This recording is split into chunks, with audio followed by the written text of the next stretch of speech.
कोकण रेल्वेवर 12 तासांपासून गाड्या रखडल्या, प्रवाशांचे प्रचंड हाल. रुळांवरून दरड हटवण्याचं काम अजूनही सुरूच.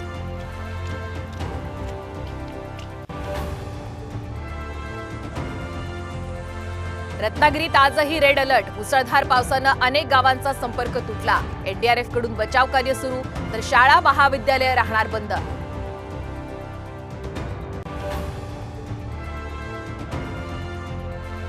राज्यात अनेक जिल्ह्यांमध्ये आजही मुसळधार पावसाचा इशारा. मुंबईत येलो अलर्ट, पुणे, यवतमाळ, अमरावतीसह अनेक भागात ऑरेंज अलर्ट.